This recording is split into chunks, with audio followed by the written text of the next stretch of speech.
Felipe Romero Sánchez. Gracias, señor director. Una excelente pregunta. Ahora, el tema del puerto multimodal Caucedo es que es un puerto de transbordo. Aquí vienen barcos, por ejemplo, de distintos países, llegan al multimodal Caucedo, embarcan furgones y continúan su destino. Ahí pueden que droga que esté aquí se monten en ese barco para el destino final. Pero también hay transbordo de mercancías. Si un barco viene de Sudamérica, coloca sus furgones aquí porque hay un barco que va, por ejemplo, para la costa este de Estados Unidos. Entonces se hacen el transbordo de mercancías, de furgones, de ese tipo de mercancías. Y obviamente que la República Dominicana es el corazón del Caribe. Y es ese punto céntrico entre norte, el sur, y parece ser que eso es lo que ha provocado tanta actividad ilícita en ese puerto multimodal Caucedo, sobre todo de tráfico de droga, de esas embarcaciones que vienen sobre todo de Sudamérica. Buena explicación, Felipe, te felicito. Excelente explicación. Yo nunca había escuchado una explicación como esa, detalles como ese. Ahora tengo la respuesta. Gracias, don Álvaro. Miren, el Partido de la Liberación Dominicana, y quiero hacer este comentario, porque el Partido de la Liberación Dominicana en este momento, no hay que negar que está pasando por una situación crítica y difícil, una situación en medio de una división y al margen de la división, también una situación de judicialización de una serie de expedientes vinculados a actos de corrupción de funcionarios públicos vinculados al pasado gobierno. Una cosa, yo siempre he separado lo que son los partidos políticos de los gobiernos. Y aquí en el marco de este sainete político, de este carnaval de la política dominicana, muchas organizaciones no gubernamentales, y lo digo así con todos niveles de responsabilidad, en aras de desacreditar a los partidos políticos, meten a todo el mundo en el mismo saco. O sea, aquí las ONG, sobre todo muchas organizaciones no gubernamentales, que quieren estar en el gobierno, pero no les gustan ensuciarse los pantalones, no les gustan coger el lodo del Mercado Nuevo, ni meterse a un campo a coger polvo, ni les gustan brincar charquitos. Sin embargo, ese es el trabajo sucio que hacen los partidos políticos. Cuando los partidos políticos llegan al poder, esos individuos asaltan los gobiernos. Y cuando los gobiernos se están cayendo, hacen como las ratas, que son las primeras que se tiran del barco, aunque terminan lamentablemente ahogándose. Entonces, ¿qué ocurre?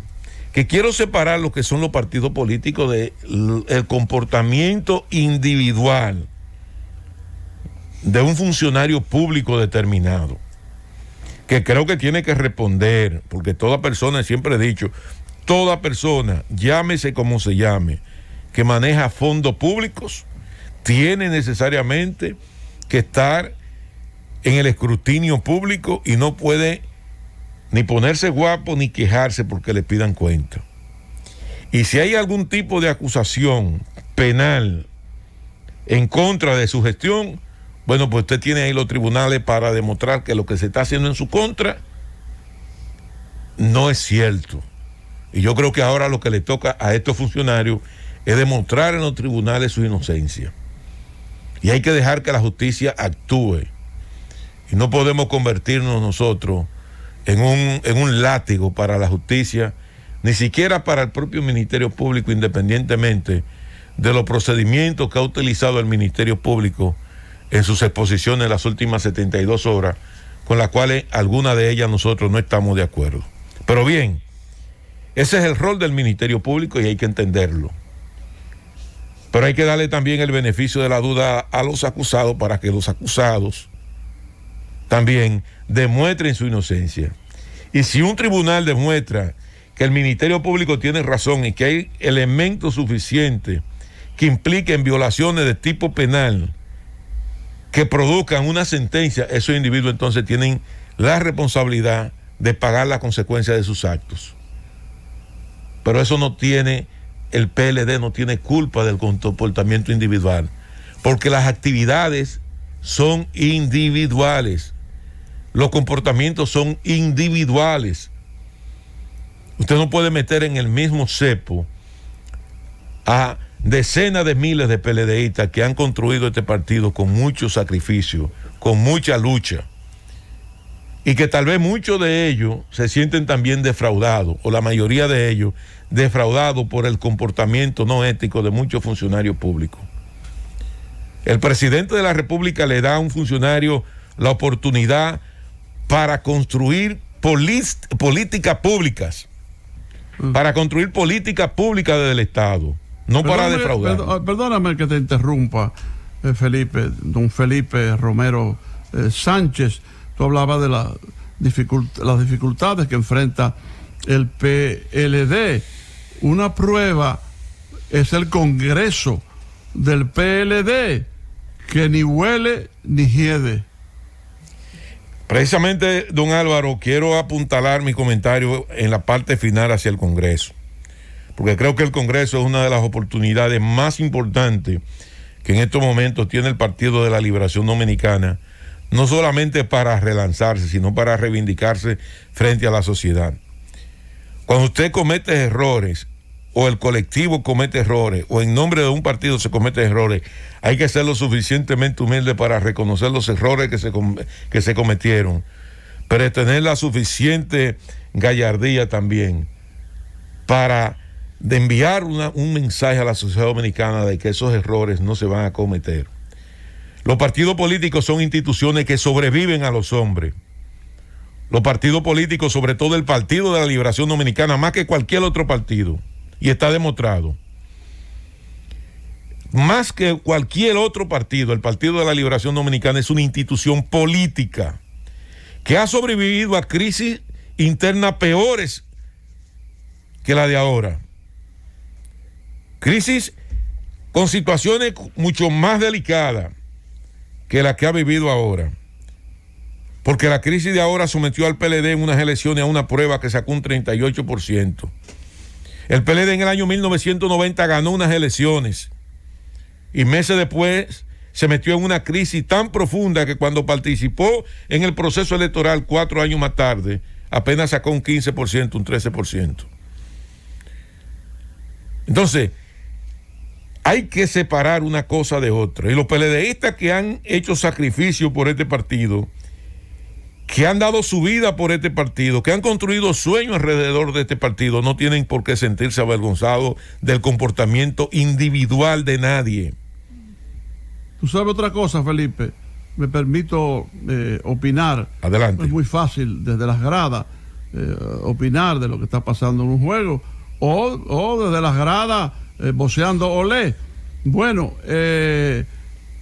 hay un problema grande ahora, y es el problema que se viene arrastrando desde las elecciones, cuando el candidato presidencial de ese partido no solo no fue apoyado por la mayoría de la alta dirigencia, sino que fue saboteado. Yo he explicado eso varias veces y creo que eso es una verdad. Este hombre se fajó y ese 38% lo obtuvo él, a pesar de... Bueno, pero lo que te quiero decir es que yo lo que veo en estos momentos es que el PLD no tiene realmente dirección, no tiene liderato. El PLD en estos momentos está en un proceso, don Álvaro, de transición política de su liderazgo. Porque lo que no entendieron mucho liderazgo a lo interno del PLD era que el año 2020 representaba una transición política. Y que tanto el expresidente Leonel Fernández como el expresidente Danilo Medina tenían ellos que asumir la conducción de esa transición política. Como mismo don Juan asumió su responsabilidad de iniciar un proceso de transición política a partir del año 1990-94. Porque es don Juan quien inicia ese proceso de esa transición política, que le da la oportunidad a ese grupo de esa generación de 1970 en la conducción del partido. Por eso Danilo, con apenas 30 años, asumió, 30 y pico de años, asumió la dirección de las campañas electorales del 94 y del 96. Por eso Danilo Medina fue presidente de la Cámara de Diputados. Y por eso, todo ese proceso de transición política, por eso ese grupo de dirigentes políticos encabezado por Euclides Gutiérrez Félix, Norgio Botello, José Joaquín Vidó Medina, el propio Lidio Cadet, entendieron que tenían que entregarle el partido a esa juventud que encabezaba en ese momento lo que se le ha denominado a lo interno del PLD, el famoso trípode integrado por Danilo Medina, Leonel Fernández y Juan Temito Clemontaz. Y ellos fueron los que condujeron ese partido al poder y fueron los que mantuvieron ese partido durante 20 años en el poder. Esa generación. Ahora hay que entender el rol que jugaron esos tradicionales dirigentes del PLD que se colocaron al margen, ayudando a esos jóvenes a la construcción y la ampliación de ese partido y a que ese partido fuera al poder, pero ellos facilitaron esa transición. Nunca se opusieron a la participación de la juventud y aperturaron el partido y le dieron apoyo a ellos. Y vaya mi reconocimiento para esos dirigentes tradicionales del Partido de la Liberación Dominicana, que hoy se mantienen todavía dentro de su partido y que han hecho grandes aportes a su partido. Nunca asumieron niveles de resistencia en ese proceso de transición política que vivió el Partido de la Liberación Dominicana del año 1994 hasta con su consolidación en el año 2000. Hay que recordar que en el año 2000, en el 96, en el proceso del año 1995, en el Congreso Elector, cuando participa Leonel Fernández como candidato presidencial, también participa Euclides Gutiérrez Félix, Norgio Botello y participa una gran cantidad de dirigentes tradicionales. Y esa juventud ganó con un 96%. Y esa dirección política, en vez de sentarse y boicotear ese proceso, se colocó al lado de ese proceso, de esa juventud, e impulsó al partido y también ayudó a llevar el partido al poder en el año 1996. Y lo propio ocurrió en el año 2000. Lo que pasa es que la dirección política del PLD no entendió que esto es un proceso de transición. Y creo que el Congreso viene entonces a jugar ese rol. Y lo que no entienden ese proceso, esa juventud que está ahí, que es una represa que tiene el Partido de la Liberación Dominicana, y es una represa que tiene por más de 16 años, que no ha podido renovarse su dirección política como resultado de una ley electoral que obligaba a los partidos políticos a tener que tener procesos electorales cada año. Hoy esa juventud está lista para asumir su compromiso y su rol. Y creo que el presidente Danilo Medina lo ha entendido. Y el presidente Danilo Medina está comprometido con ese proceso de transición. Pero no solamente el presidente Danilo Medina, sino ese liderazgo tradicional del partido. Yo creo, Felipe, ¿verdad?, que Danilo Medina está pensando en el 2024. Yo creo que después de las mieles del poder, ¿verdad?, a Danilo Medina le queda todavía sed, ¿verdad? Como Leonel Fernández, 3 veces presidente, está pensando en el 2004. Lo que pasa es que ellos van a tener en el 2004 de frente a un candidato tremendo. ¿Quién? Pero hay que decirlo igualmente. Luis Abinader. De manera que por eso el golpeo al PLD, para que Danilo Medina como que lo piense 2 veces. Bueno, voy montado en un carro que se ha convertido en una chatarra, pero él va a insistir en llegar. Ahora hay que ver cómo podría llegar. Y Leonel Fernández, que hizo este pacto político con el jefe del Estado, con el hombre que manda en el país, que es Luis Abinader, pero Leonel es el segundo que manda en el país. Bueno, Leonel Fernández está también en esa actitud, sí, pero llegará el momento, o el momentum, como dicen los anglosajones, llegará ese momentum en que también el propio Leonel Fernández va a tener que fajarse con Luis Abinader. Don Álvaro. El problema que tiene Danilo, don Álvaro, es un transitorio en la Constitución que le impide a él volver a ser presidente. Tendría que producirse una reforma constitucional que lo habilite nuevamente, y en las circunstancias en que él ha quedado luego de que el PLD perdiera el poder, yo creo que eso va a ser un poco difícil. Yo he conversado 2 veces con el presidente Danilo Medina después del 16 de agosto. Y el presidente Danilo Medina está concentrado en estos momentos en la reestructuración y está concentrado en estos momentos en ese proceso de renovación.